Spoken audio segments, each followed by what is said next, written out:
This is Inside Indiana Business Radio for the afternoon of Friday, July 17th, 2026. I'm Alex Brown.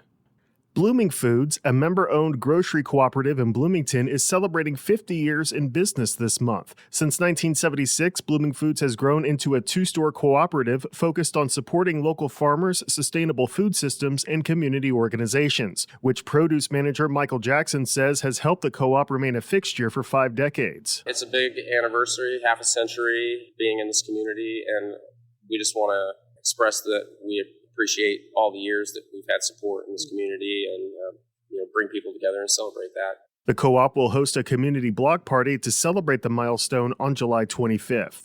Evansville Regional Airport is investing $3.5 million to expand its solar-covered parking lot in an effort to create additional savings on electricity. The airport announced this month that it will add 50 parking spaces that will be covered by solar-powered canopies with the goal of providing power to its new maintenance facility. The airport said since 2020, the solar-covered parking lot has saved up to $200,000 in electricity costs annually.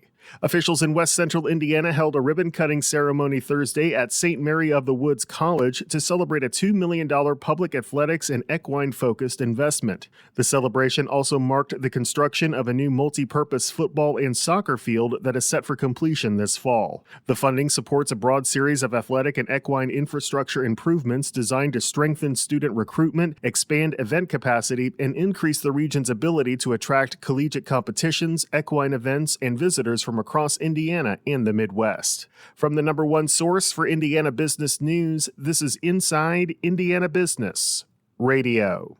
Thanks for listening to this IBJ Media podcast. You're probably going to remember this ad. Do you know why? Podcast advertising works. 85% of listeners recalled hearing an ad during a podcast, and 70% of podcast listeners have acted after hearing an ad.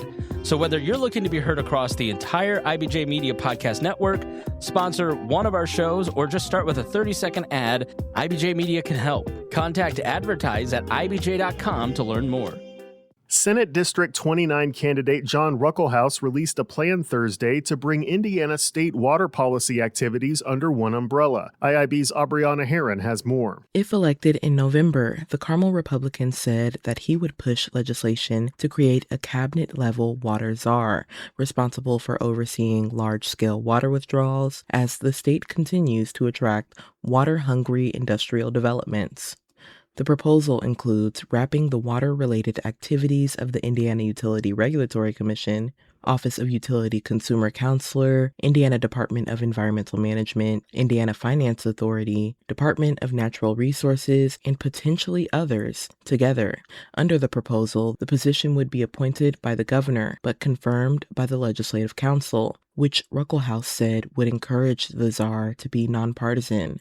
The water czar would be tasked with permitting large-scale water withdrawals and transfers between basins, long-term strategic planning to balance manufacturing, agriculture, and pharmaceuticals, oversight of wastewater treatment, and facilitating public engagement.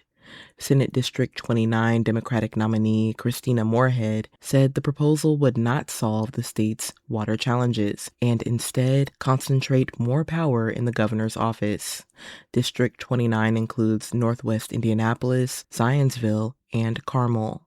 Aubriana Herron, Inside Indiana Business Radio. The Indiana Chamber of Commerce and Indy Chamber have announced a plan to expand access to its pooled health benefits plan to support more small businesses throughout the state. The new Chamber Care Partner Network already has 35 local chambers participating, with the goal of making more affordable, predictable health benefit options easier for small businesses to learn about and evaluate. Chamber Care is a multiple employer welfare arrangement that allows qualifying small businesses with 2 to 50 employees to pool together for better health coverage.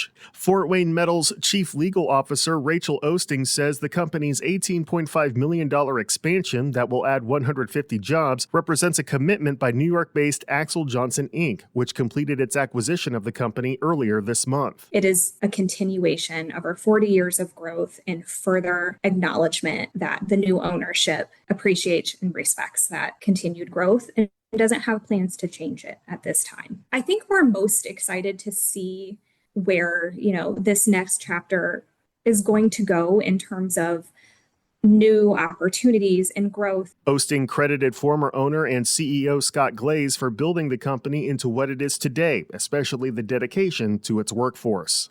Indianapolis Fire Department Chief Ernest Malone is this week's guest on the Business and Beyond podcast with Gary Dick, presented by PNC, a weekly conversation with high-profile Hoosiers in business, sports, and entertainment, and beyond. Available now on the IBJ Media app or your favorite podcast provider. I'm Alex Brown for Inside Indiana Business Radio on Demand.